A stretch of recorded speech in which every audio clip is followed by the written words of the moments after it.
નમસ્કાર. એશિયાના સૌથી જૂના અખબાર મુંબઈ સમાચારના ડિજિટલ પ્લેટફોર્મ પર આપનું સ્વાગત છે. મિત્રો, શિક્ષણ અત્યારે હાલ એક એવું માધ્યમ બની ગયું છે કે જેનાથી ખાસ કરીને મિડલ ક્લાસના માણસો, પરિવારો ચિંતામાં સતત હોય છે, કારણ કે ક્યારે કેટલી ફી કોણ લેશે તે ખબર નથી હોતી. દિવસે ને દિવસે મોંઘવારી વધતી જાય છે અને શિક્ષણ પણ તે જ રીતે અત્યારે હાલ મોંઘું થતું જઈ રહ્યું છે. ત્યારે પેરેલલ કોચિંગ ક્લાસ ચાલી રહ્યા છે. શિક્ષણ આપતા સંસ્થાઓ જે છે, શૈક્ષણિક સંસ્થાઓ છે, તેના જ શિક્ષકો સાઈડમાં ટ્યુશન પણ કરતા હોય છે અને ક્યાંક એવો વેપાર પણ થતો હોય છે કે સ્કૂલમાં નહીં આવો તો ચાલશે, પરંતુ અમારે ત્યાં કોચિંગમાં આવો. હવે આ તમામ બાબતે અત્યારે હાલ સવાલો થઈ રહ્યા છે કે શું આજે શિક્ષણ એ માત્ર ફીનો વેપાર થઈ ગયો છે, અથવા તેઓ ટ્યુશન કે કોચિંગ ક્લાસ વિના ભણવાનું કદાચ હવે અશક્ય છે. આ તમામ સવાલોની ચર્ચા કરીશું. મારી સાથે હેમાંગભાઈ રાવલ જોડાયેલા છે, તેમનું હું સ્વાગત કરું છું. તેઓ ગુજરાતમાં ખૂબ સારી રીતે શૈક્ષણિક સંસ્થાઓ સાથે જોડાયેલા છે. એકેડેમિક ફેડરેશન જે ચાલી રહ્યું છે તેના પ્રમુખ પણ છે. હેમાંગભાઈ, સ્વાગત છે આપનું મુંબઈ સમાચારમાં. નમસ્કાર જીગરભાઈ. હેમાંગભાઈ, અત્યારે હાલ કોચિંગ ક્લાસની આરપાર જોવાનો સમય એટલા માટે આવી ગયો છે કારણ કે દરેક પરિવારોને એક ચિંતા સતાવતી હોય છે કે શું ટ્યુશન રાખવું પડશે, અને રાખીશું તો ક્યાં રાખીશું, અને રાખ્યા પછી જ્યારે એવો અહેસાસ થાય ફેમિલીને કે ફી આપી પરંતુ બાળકમાં કોઈ ફેરફાર જોવા ન મળે. પરંતુ આ સવાલ એ છે કે આ શિક્ષણનો વેપાર અને તેની સામે લગામ રાખવા માટે કોઈ નિયમો છે ખરા? જો આ બહુ જ સંવેદનશીલ મુદ્દો છે. જે પ્રમાણે મુંબઈ સમાચાર એક દેશનું સર્વોચ્ચ મીડિયા જગતનું મોટું નામ છે, અને એમણે આજે જે તમારા સંચાલકો અને તમે મળીને જે મુદ્દો લીધો છે એ હકીકતમાં આવતીકાલનો બહુ મોટો જલદ મુદ્દો બનવાનો છે. કારણ એ છે કે આજે એક તરફ મંદી છે, એક તરફ મોંઘવારી છે, અને બીજી બાજુ વાલીઓને પોતાની બાળકોની શાળાની ફી, ભણતરનો ખર્ચ જે છે એ ભરવો અસહ્ય થઈ ગયો છે. અને મોટા ધોરણમાં જેમ જેમ બાળકો આવતા જાય છે એમ જે પ્રમાણે બાળકોને ફી અને એની સાથે અન્ય એક્ટિવિટીના રૂપિયા વાલીને એટલા બધા ભરવા મોંઘા પડી ગયા છે કે આજે કેટલાક મેં તો એવા પણ દાખલા જોયા છે કે મુથુટ ફાઇનાન્સ ને અન્ય ફાઇનાન્સની અંદર પોતાનું સોનું ગીરવે મૂકીને વાલીઓ બાળકોને ભણાવી રહ્યા છે, અને વાલીઓને બધી બાજુથી માર પડી રહ્યો છે. તમે જોઈ શકો છો કે સૌ પ્રથમ તો જે સ્કૂલ છે એ સ્કૂલની ફી પણ મસ્ત મોટી થઈ ગઈ છે. ગુજરાતની અંદર એક કમિટી બનાવવામાં આવી અને ફી નિયમન કરવા માટે થઈને એ કમિટીની કામગીરી કરવામાં આવી, પરંતુ એ પણ ફી નિયમનની કમિટી દ્વારા નક્કી કરેલી ફી જે છે, એક તો એ ફીની કરતા પણ વધારે ફી શાળાઓ એકદમ છડે ચોક લઈ રહી છે. ઘણા બધા તમારા જેવા પત્રકારોએ સ્ટ્રિંગ ઓપરેશન કર્યા અને આવી શાળાઓને ખુલ્લી પણ પાડેલી છે.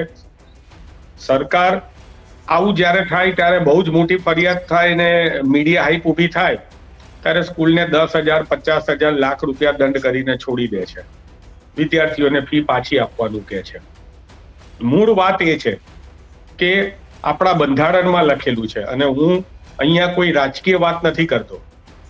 ગુજરાતની સરકાર હોય કે કર્ણાટકાની સરકાર હોય, બધી જ સરકારોની વાત કરું છું કે શિક્ષણ જે છે એ આપણા બંધારણમાં લખેલું છે કે શિક્ષણ અને આરોગ્ય એ સરકારની સૌથી પહેલી જવાબદારી છે કે જે મફત હોવું જોઈએ. પરંતુ આજની જે પરિસ્થિતિ છે એની અંદર પ્રાઇવેટ સ્કૂલો મસ્ત મોટી મોંઘી ફી લઈ રહી છે. આ વાલીઓને સૌથી પહેલો માર પડે છે. બીજો, જે તમે કીધું ટ્યુશનનો, આમાં પણ કેટલીક કેટેગરી છે. આજે હું પહેલી વાર મુંબઈ સમાચારના માધ્યમથી આ કેટેગરીની વાત કરું. પહેલી કેટેગરી છે 5,000-10,000 કરોડનું ટર્નઓવર કરતી સંસ્થાઓ, કોટા સ્થિત. એ કોટા સ્થિત જે મોટી મોટી કંપનીઓ છે જે 5,000 કરોડનું ટર્નઓવર ધરાવે છે, આકાશ હોય, એલન હોય, અન્ય ફિઝિક્સ વાળા હોય, અન્ય કંપનીઓ હોય, આ કંપનીઓ જે છે લાખો રૂપિયાની ફી વસૂલે છે. ના માત્ર લાખો રૂપિયાની ફી વસૂલો છે, પણ જે મેં અગાઉ શાળાઓ કીધી એની જોડે નોન એટેન્ડિંગનું ટાઈઅપ કરે છે. નોન એટેન્ડિંગ એટલે વિદ્યાર્થીઓએ શાળામાં જવાનું નહીં, શાળામાં ભણવાનું નહીં, પણ શાળાની ફી ભરવાની, અને એ જ સમયમાં વિદ્યાર્થીઓ આવા ક્લાસીસમાં જતા હોય અને ક્લાસીસમાં ભણે. એટલે આને આપણે ડમી સ્કૂલ કહીએ છીએ. હકીકતમાં તો ડમી સ્કૂલનો મતલબ એ જ હોય છે કે ડમી વિદ્યાર્થીઓ નથી હોતા. ત્યાં વિદ્યાર્થીઓ તો સાચા હોય છે, પરંતુ એમની હાજરી પૂરાઈ જાય છે અને ભણવાનું જે છે એ આવી બધી સંસ્થાઓમાં હોય છે. એટલે વાલીએ એક તો શાળાની પણ ફી ચૂકવવાની જે નક્કી થયેલી હોય. હવે તો એ કાયદો બની ગયો કે તમારે અધિનિયમની અંદર આવે એ ફી ચૂકવવી પડે. વેબસાઇટમાં પણ લખેલી વાલીઓએ એ પણ ચૂકવવાની. વાલીઓએ પાછું એવું નથી, ત્યાં બાળક જતો નથી છતાં પણ ત્યાંના ડ્રેસ લેવાના. ત્યાંની પહેલાના જમાનામાં મને ખબર છે, હું સાધના સ્કૂલમાં ભણતો હતો તો જાતે હું એક ટેલર્સમાં મારા મમ્મી લઈ જાય અને મને ડ્રેસ સીવડાવી દે, અને ₹1 સિક્કો આવે શાળાનો, એ સિક્કો બિલ્લો અહીંયા ચોંટાડી દેવાનો. હવે એવું નથી થતું. હવે તો શાળાના શર્ટ, સ્કર્ટ, મીડી અથવા વિદ્યાર્થીનીઓએ પહેરવાના ડ્રેસીસ, આ બધા જ પર્ટિક્યુલર એક જ કંપનીને એનો કાયદો કોન્ટ્રાક્ટ આપવામાં આવે, જેના સિવાય બીજી કોઈ જગ્યાએ મળે જ નહીં. તો અમે તો એવું પણ કરતા હતા કે સફેદ શર્ટ હોય તો જે છે એ સિક્કો સેફ્ટી પિનથી લગાવીને પણ જતા હતા અને શાળા ચલાવી લેતી હતી. યુનિફોર્મનું કારણ શું હતું? યુનિફોર્મનું કારણ એ હતું કે ભાઈ ગરીબ વિદ્યાર્થી હોય, અમીર હોય, હિન્દુ, મુસ્લિમ, શીખ, ઈસાઈ હોય, નાત જાતના ભેદભાવ વિના દરેકે દરેક વિદ્યાર્થીઓ એક સરખા લાગે, પોતે પોતાની જાતે એક સરખા મહેસૂસ કરે, એના માટે હતું. આજે આ યુનિફોર્મને પણ શિક્ષણ માફિયાઓએ પોતાનો એક વ્યવસાય બનાવી લીધો છે. જોડે જોડે પાછા ક્લાસીસનો પણ યુનિફોર્મ આવે. તમે જે ક્લાસીસમાં જાઓ, ટ્યુશનમાં જાઓ, એનો પણ યુનિફોર્મ આવે. મટીરિયલ પણ ખરીદવાનું, સ્કૂલમાંથી ખરીદવાનું, સ્કૂલમાંથી નહીં તો બહાર ખરીદવાનું. રાજકોટની અંદર તો આખો એક મોલ ઉભો થયો છે સ્ટેશનરીનો. એમાં શાળાના નામ હોય કે આ શાળાનું મટીરિયલ અહીંયા મળશે. એક્ઝામ્પલ કે શારદા વિનય મંદિરનું એક્ઝામ્પલ અહીંયા મળશે. એક્ઝામ્પલ આપે કે આ શાળાનું મટીરિયલ અહીંયા મળશે. દરેક જગ્યાએ મટીરિયલ મળશે. આટલા બધા સરોગેટેડ, આને કહેવાય જેમ સરોગેટેડ માતા હોય. શાહરૂખ ખાનના જેમ બાળક થયો એ ગૌરીના દ્વારા નહીં, પણ સરોગેટેડ માતાના કુક દ્વારા થયો. એમ આ લોકો શિક્ષણ માફિયાઓ સરોગેટેડ બિઝનેસ દ્વારા પણ કરોડો રૂપિયા કમાઈ રહ્યા છે. નંબર 1 આ સ્ટેશનરીનો વાત કરીએ, ટ્યુશન ક્લાસીસની વાત તો આવી જ છે આપણે જીગરભાઈ, એ તો ખૂબ જ અગત્યનો મુદ્દો છે. પણ વાલીઓ ક્યાં ક્યાં હેરાન થાય છે અથવા વાલીઓનું ક્યાં ક્યાં શોષણ થાય છે એની વાત કરું છું. સરોગેટેડ આ પ્રકારના ધંધાઓ થાય, એમને મટીરિયલ જે છે એમાં હવે નવી વાત ચાલુ કરી છે કે જેથી કરીને કોઈ સર્ક્યુલર નહીં આપવાનું. બધા છોકરાઓને કહી દીધું હોય કે આ જ કંપનીની બુક જોઈશે. એ કંપનીની બુક કોઈ જગ્યાએ મળી નહીં. એક એપ્લિકેશન હોય, એપ્લિકેશન ડાઉનલોડ કરવાની. એપ્લિકેશનમાં 100 પાનાની બુકની કિંમત ₹450 હોય, જે સામાન્ય રીતે ટેક્સ્ટ બુક ₹80-90 મળે. એટલે ₹450ની બુક ખરીદવાની. એવી તમે સમજો કે 5 સબ્જેક્ટની 10 બુક ખરીદવાની આવે અલગ અલગ, એમની સ્વાધ્યાય પુસ્તિકા અને પેલું. એટલે તમે સમજો કે ઓછામાં ઓછા ₹4,500-5,000 એમને થઈ જાય. અને પેલી એપ્લિકેશન વાળા એમને પછી શાળાને કમિશન મોકલી દે. આવી રીતે એપ્લિકેશનથી પણ બુકો વેચાય. હવે શાળામાં જે જૂની સ્ટેશનરીની દુકાનો હતી એના બદલે એપ્લિકેશનથી જ બધી વસ્તુ ખરીદવાની, એવું વાલીઓને કહેવામાં આવે છે. આ વાત થઈ શાળાની. શાળાઓ ફરીથી પૈસા કમાવા માટે થઈને બીજું શું કરે છે? તો આ બધી શાળાઓ તો હજી કદાચ એમ સમજીએ કે ચલાવી લેવાય, પણ ગુજરાતમાં અંડરલાઈન કરીને હું કહું છું, જો તમે સમાચારમાં છાપ્યું હોય તો આ હેડિંગ બને. ગુજરાતમાં ડે સ્કૂલ અને કોન્સેપ્ટ સ્કૂલ આ પ્રકારનો કોઈ પણ કાયદો નથી. મેં આરટીઆઈ કરીને આ પ્રકારનો કોઈ પણ મંજૂરી મળવામાં નથી આવતી. મેં આરટીઆઈ થી બહાર કાઢેલી છે. ડે સ્કૂલ અને કોન્સેપ્ટ સ્કૂલ એટલે શું? શાળાનો સમય 6 કલાકનો હોય, પણ વિદ્યાર્થીને સવારે 9 વાગે મોકલી દેવાના અને સાંજે 5 વાગે ત્યાંથી બહાર નીકળે. સ્કૂલની ફી જે એફઆરસી કમિટીએ નક્કી કરેલી હોય, ફીસ રેગ્યુલેટરી કમિટીએ, એ હોય 50,000, તો 50,000 તો ભરવાની જ, પણ પછી ત્યાં જ ટ્યુશનની ફી મસ્ત મોટી 2-2.5 લાખ રૂપિયા ભરવાની. સવારે વિદ્યાર્થી ત્યાં ભણે અને બપોર પછી ત્યાં જ વિદ્યાર્થીને જમાડવાનો, ત્યાં જ આખો દિવસ વિદ્યાર્થી રહે. વાલીઓને પણ શાંતિ, પણ વાલીઓને શાંતિ એટલે વિદ્યાર્થીને ઘેર ભણાવવાનું નહીં, પણ સાથે સાથે એ જે મસ્ત મોટી ફી વસૂલે છે એ ચિઠ્ઠીથી ફી વસૂલે છે.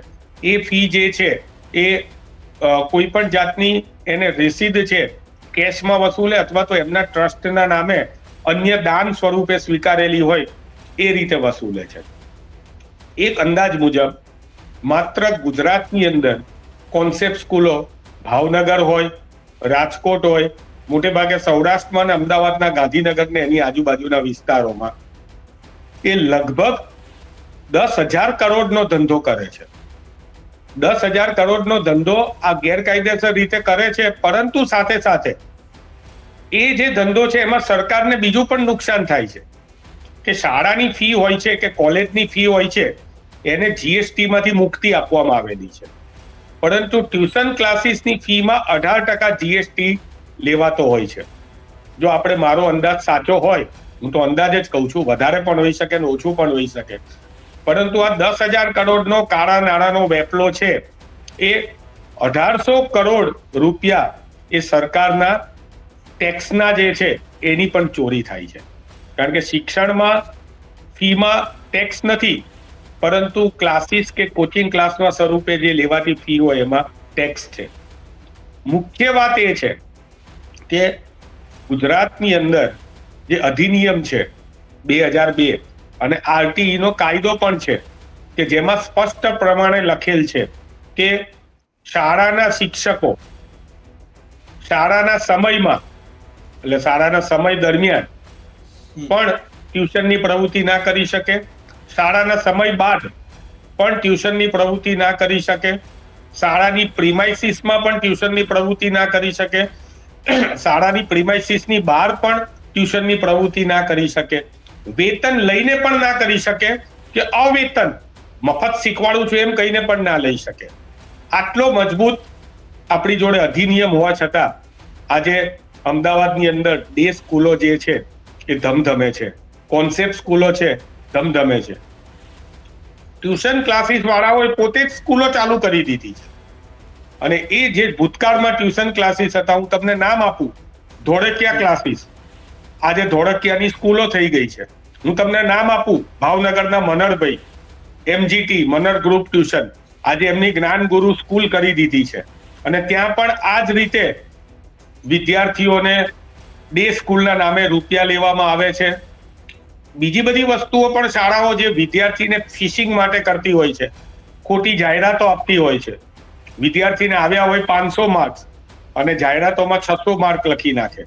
આ ભાવનગરની જ ઘટના છે, મારી જોડે હમણાં જ ધ્યાનમાં આવી છે. આમ વાલીઓને એક તરફથી આ માર પાડવામાં આવે છે. શાળામાં ડે સ્કૂલના નામે ટ્યુશન કરાવવામાં આવે છે, કાં તો શાળાના શિક્ષકો જે છે એ લોકો વિદ્યાર્થીઓને એટલા માટે વિદ્યાર્થીઓને ટ્યુશન કરવા માટે બ્લેકમેલિંગ કરે છે કારણ કે 10મા ધોરણની અંદર 20 ઇન્ટરનલ માર્ક, આપણે બધા વિદ્યાર્થીઓની આ 100 માર્કની જે માર્કશીટ જોઈએ છે, હકીકતમાં તો એમણે જે લખેલું હોય છે ને એમાં 80 માંથી માર્ક મળે છે, ભલે 100 ની પરીક્ષા આપે છે, 20 માર્ક ઇન્ટરનલ હોય છે. તો આ ગ્રાન્ટેડ અને નોન ગ્રાન્ટેડ શાળાના શિક્ષકો અને એમના સંચાલકો એ લોકોની મિલીભગતથી એવા વિદ્યાર્થીઓ કે જે ટ્યુશન રાખવા નથી માંગતા અથવા તો એ કોઈ ઘરઘરાरू યુવાન જોડે ભણવા નહીં રાખો તો તમને આ ઇન્ટરનલ માર્ક્સ નહીં મળે. અને ભૂતકાળમાં એવા દાખલાઓ મેં જોયેલા છે કે વિદ્યાર્થીને 80 માંથી 80 લેખિત પરીક્ષામાં માર્ક્સ હોય પણ ઇન્ટરનલ બચારાને 5 કે 6 માર્ક આપ્યા હોય, જેના લીધે ગુજરાતમાં નંબર 1 આવતા પણ રહી જાય છે. અને એનાથી ઊંધું થયેલું છે, વિદ્યાર્થી જે 80 માર્કની પરીક્ષા છે એમાં ફેલ હોય, 2 માર્ક હોય, 5 માર્ક હોય અને ઇન્ટરનલ 20 માંથી 18 માર્ક આપેલા હોય. ભૂતકાળમાં આના વિશે મેં અવાજ પણ ઉઠાવેલો હતો અને એમાં ઘણા સ્કૂલો ઉપર કાર્યવાહી પણ થઈ હતી. જી હેમાંગભાઈ, આ આખી વાત જ્યારે આ દર્શકો સાંભળી રહ્યા છે ત્યારે અનેક સવાલો મગજમાં આવે છે. મારા મગજમાં પણ અનેક સવાલ આવી રહ્યા છે. સવાલ એ છે કે આ શિક્ષણ માફિયાઓ, જ્યારે આશ્ચર્ય ક્યારે થાય છે કે વહેલી સવારે તમારા ઘરે અખબાર પહોંચે, છાપું પહોંચે અને ફ્રન્ટ પેજ ભરેલી જાહેરાત, લાખો રૂપિયાની જાહેરાત, અને આપે જે વાતનો ઉલ્લેખ કર્યો કે સ્ટુડન્ટના અંદર ફોટા હોય ને આટલા માર્ક્સ આવ્યા, અને આ જે આખી જે ચકાચોંધ બતાવવામાં આવે, એક આકર્ષણ ઊભું કરવામાં આવે, પરંતુ તેમાં તો લાખો રૂપિયાનો વેપાર તેની પાછળ સમાયેલો છે. બીજી પણ એક ગંભીર ઘટના તાજેતરમાં સામે આવી. એક કોચિંગ ક્લાસ વાળા બીજા કોચિંગ ક્લાસ વાળાના વિદ્યાર્થીઓ સામે આવી ગયા, અને જ્યારે સામે આવી ગયા ત્યારે મારો કોચિંગ ક્લાસ સારો, તારા કોચિંગ ક્લાસ કરતા, અને આ બધી માથાકૂટમાં કોચિંગ ક્લાસનો સંચાલક ખૂબ જાણીતો એના ગાર્ડને કહે છે કે ગોળી મારી દે, પોસ્ટર ફાડી દીધું. હું આ નામ સાથે એટલા માટે કહીશ કે આખી દુનિયામાં અને ભારતભરમાં તેની ચર્ચા થઈ રહી છે. ખાન સરના કોચિંગ ક્લાસની આ ઘટના છે કે જે ખૂબ ચર્ચામાં છે. સવાલ એ થાય છે કે કોઈ એક કોચિંગ ક્લાસ વિદ્યાર્થીના મગજમાં ખૂબ સારો છે, બીજો વિદ્યાર્થી બીજા કોચિંગ ક્લાસમાં જઈ રહ્યો છે, ત્યારે દરેકને પોતાના કોચિંગ ક્લાસની અથવા પોતાના એજ્યુકેશનની એક હોય કે હું આ ક્લાસમાં જઉં છું એટલે સારું છે. પરંતુ જ્યારે કોચિંગ ક્લાસનો માલિક પોતે જ શિક્ષક, જે શિક્ષણનો વેપાર કરતો હોય, તે જ્યારે પોતાનું પોસ્ટર ફાડતું જોવે ત્યારે પોતાના ગાર્ડને કહે છે કે એને ગોળી મારી દો. સરકારે તેના પગલાં જે જરૂરી લેવાના હશે તે લીધા હશે, જે તે સરકારે. બિહારની આ ઘટના છે. સવાલ એ થાય છે કે વિદ્યાર્થીઓના માનસ પર આ આખું એક અસર કરી રહી છે. જીગરભાઈ, તમે બહુ સારો મુદ્દો કીધો, અને હું સહેજ પણ રીતે વિચલિત થયા વિના કહું છું કે આવા બધા જે અત્યારની ઘટનાઓ આવે છે, આવી તો અસંખ્ય ઘટનાઓ આવે છે. આપણે સ્ટ્રિંગ ઓપરેશનો જોઈએ છે, ફી લઈ લીધી હોય એકવાર પછી પાછી નથી આપવામાં આવતી, આવી અસંખ્ય ઘટનાઓ થાય છે. આ ઘટનાઓ જે છે, હું તમને ફરીથી કહું કે આમાં 3 કેટેગરી છે. એક 5,000 કરોડના ટર્નઓવર ધરાવતી કંપનીઓ, જે તમે છાપામાં મોટી મોટી જાહેરાતો જુઓ છો. બીજી 50-100 કરોડની ટર્નઓવર કરાવતી કંપનીઓ કે જે પણ આની અંદર મહદઅંશે સામેલ હોય છે, જે તમે વાત કરી આ બીજી ટર્નઓવર ધરાવતી કંપનીઓની વાત કરી. અને ત્રીજી કેટેગરી, જે બચારો યુવાન કે જેને ટેટ ટાટની પરીક્ષા આપી છે, નોકરી નથી મળી, એ 200 સ્ક્વેર ફૂટની નાની દુકાનમાં બેન્ચીસ મૂકીને પોતાના ક્લાસીસ ચલાવી રહ્યો છે. એ ક્લાસીસ જે છે એ સાચા ટ્યુશનના ક્લાસીસ છે. એ જે છે એ પોતાનું સાચું જ્ઞાન આપે છે, એ પોતાનો જીવન નિર્વાહ કરવા માટે ટ્યુશન કરે છે. હું એને ટ્યુશન માફિયા નથી કહેતો, પણ ઉપરના બે લોકો જે બ્લેકમેલિંગ, વાલી જાતે વિદ્યાર્થી જાતે જાય છે, નાનપણથી ભણે છે જેની જોડે, એ નાના નાના ક્લાસીસ જે છે, એ લોકોનો બિઝનેસ જે છે, આ એ અને બી લેવલના, આ બચારો સી લેવલનો માણસ છે કે જે પોતાની આજીવિકા માટે 200-250 સ્ક્વેર ફૂટની દુકાનમાં એ કામ કરતો હોય છે. 10 બેન્ચીસ મૂકીને 25 છોકરાઓને ભણાવતો હોય છે, કે પોતાની સોસાયટીમાં કોઈ ટીચર પોતાના ઘેર ભણાવતા હોય.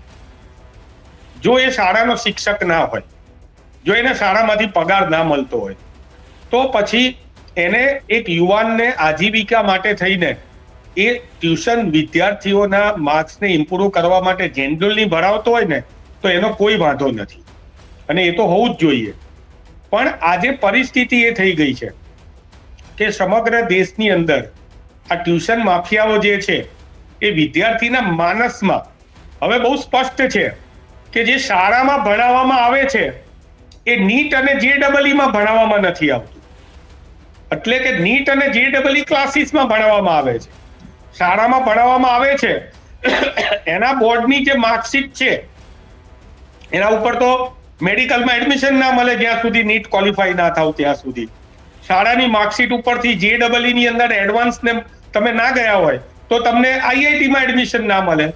અને એ જે ભણાવવાનું જે છે JEE ને નીટનું, કે જેને કોમ્પિટિટિવ એક્ઝામનું ભણવાનું કહીએ છીએ, એના માટે થઈને અત્યારે ગુજરાતની શાળાઓ એ નાના બાળકોને 8મા ધોરણથી, જે કોર્સમાં નથી, નિયમમાં છે કે કોર્સ સિવાયનું ભણાવાય નહીં, 8મા ધોરણથી એક્સ્ટ્રા ફી લઈને CA નું એડવાન્સ હોય કે પછી JEE નું હોય કે પછી નીટનું હોય, એ 8મા ધોરણથી ભણાવવાનું ચાલુ કરી દે છે, જે 12મા ધોરણમાં ભણાવવાનું હોય. આના માટે સુપ્રીમ કોર્ટે એક નિર્ણય કર્યો હતો કે ભાઈ દરેક રાજ્યએ પોતાના નિયમો અને પોતાનો અધિનિયમ અને કાનૂન ઘડવો જોઈએ અને ટ્યુશન ક્લાસીસ જે છે એ ટ્યુશન ક્લાસીસ ને એક કાયદેસર રીતે કઈ રીતે કરી શકાય એમાં લેવા જોઈએ. પણ આ ગુજરાતની અંદર એ કમિટીમાં પણ મને બોલાવેલો હતો. અમારા ફેડરેશનના પ્રમુખ તરીકે હું હતો, વિજયભાઈ મારું હતા, અમારા સાથી હતા. તો અમે ત્યાં ગયા હતા. એ કમિટીમાં અમે ફેડરેશન વતી એ જ રજૂઆત કરી કે ગુજરાતના શિક્ષણને સુધારવું હોય કે દેશના શિક્ષણને સુધારવું હોય, તમે ખાનસર જેવી જે બધી ઘટનાઓ કીધી એને રોકવી હોય તો માત્ર અત્યારે આ કેન્સરે ભરડો લીધો છે, માત્ર એન્ટીબાયોટિક દવાથી કે ઇન્જેક્શન આપવાથી કામ નહીં ચાલે. આમૂલથી પરિવર્તન કરવું પડશે અને આમૂલથી પરિવર્તન કરશો તમે અને ઓપરેશન કરશો કેન્સરનું જે રીતે થાય એ રીતે ગાંઠ કાઢશો તો જ આમાંથી બહાર નીકળાશે. અમે બહુ જ સરસ, હું તમને વાત કરું, અમે 3-4 એવા આપ્યા હતા કે ભાઈ કાયદેસર રીતે ક્લાસીસને તમે રજીસ્ટ્રેશન આપો.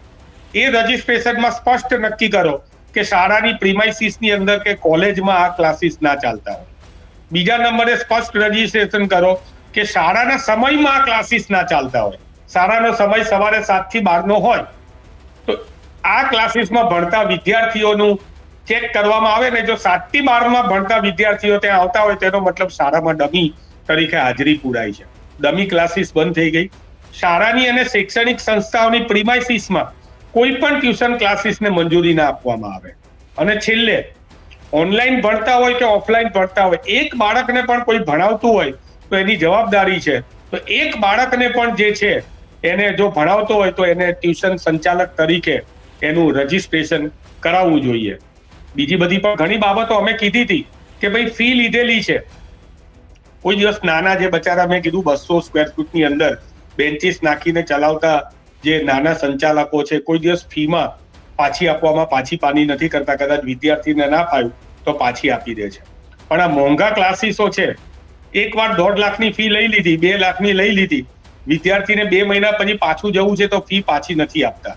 અમે કીધું હતું કે પ્રો ડેટા મુજબ મોબાઈલ કંપનીની અંદર આપણું પોસ્ટપેડ કાર્ડ હોય અને આપણે ચલાવતા હોઈએ, 30મી થી 1લી સુધીનું એનું રોટેશન હોય, આપણે 15મી તારીખે એ બંધ કરાવીએ તો 15 દિવસનો પ્રો ડેટા મુજબનો આપણે બધો જ એનો બિલ આપવું જોઈએ. તો એ પ્રમાણે પ્રો ડેટા મુજબ તમે ક્લાસીસની અંદર ટ્યુશન વાળા છે એમની કેટલીક ખર્ચો હોય, મટીરિયલ આપ્યું હોય, ડ્રેસ આપ્યો હોય, એ ખર્ચો કાઢીને બાકીના રૂપિયા જે છે એ સીધા વિદ્યાર્થીઓને પાછા મળી જવા જોઈએ. આવી અસંખ્ય રજૂઆત અમે માનનીય મુખ્યમંત્રી શ્રીને, માનનીય તે વખતના શિક્ષણ મંત્રી પ્રફુલભાઈને, નવા અત્યારના શિક્ષણ મંત્રી રીવાબાને અને અત્યારના દરેક મંત્રીશ્રીઓને, દરેક ધારાસભ્યોને આ બાબતનું અમે ફેડરેશન ઓફ એકેડેમિક એસોસિએશન વતી મેમોરેન્ડમ આપેલું છે.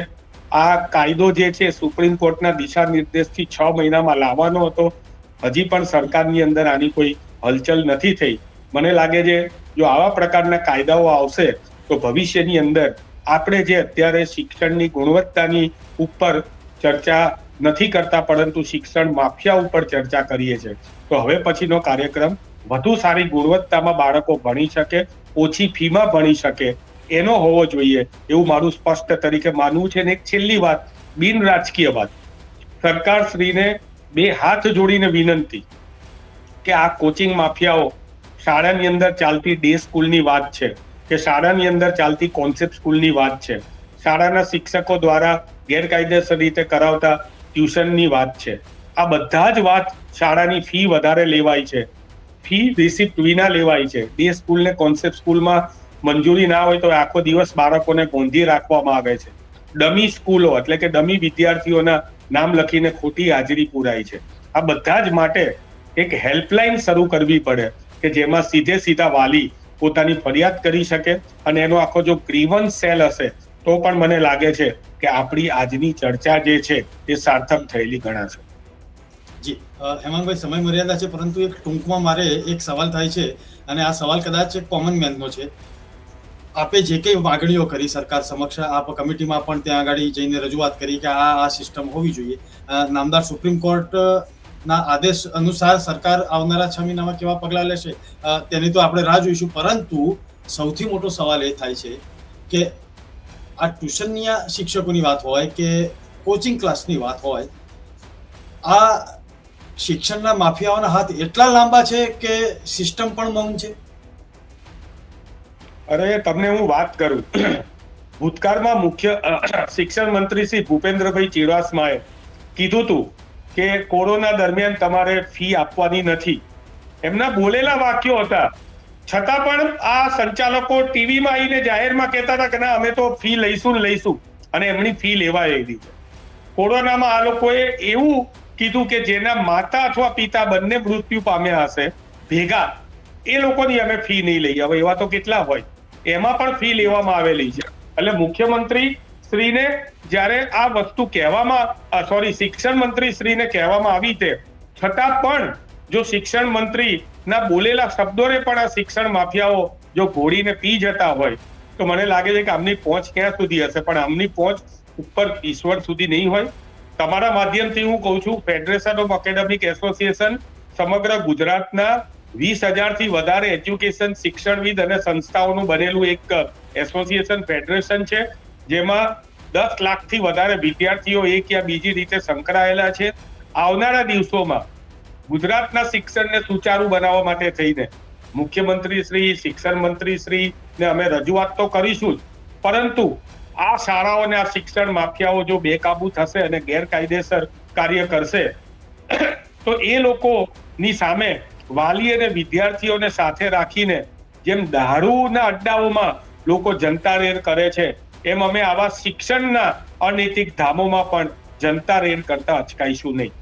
જી હેમાંગભાઈ, આજે શિક્ષણ વ્યવસ્થા, ટ્યુશનના શિક્ષકો હોય કે કોચિંગ ક્લાસ અને શિક્ષણના જે વેપાર, એકદમ ધીકતો વેપાર પર આજે ખૂબ સટીક રીતે આપે વાત રજૂ કરી અને સમજાવવાનો એ પણ પ્રયત્ન કર્યો કે આવનારા સમયમાં કઈ માંગ સરકારશ્રી સમક્ષ છે અને કદાચ જો પરિવર્તન આવે તો કેટલો ફાયદો થઈ શકે. આપણે આશા રાખીએ કે આ વાત આપણી પણ આજના ડિબેટની વાત પણ પહોંચે તંત્ર સુધી અને સરકાર સુધી. કદાચ આવનારા ભવિષ્યની પેઢીને કદાચ કંઈક ફાયદો થાય તેવો એક પ્રયત્ન મુંબઈ સમાચારનો રહ્યો છે. આપ મુંબઈ સમાચારમાં જોડાયા તે બદલ હું આપનો આભાર માનું છું. ધન્યવાદ. દર્શક મિત્રો, આ જ પ્રકારના રસપ્રદ કાર્યક્રમો જોવા માટે મુંબઈ સમાચારના તમામ ડિજિટલ પ્લેટફોર્મ પર લાઇક, શેર અને સબસ્ક્રાઇબ કરવાનું ન ભૂલતા. નમસ્કાર.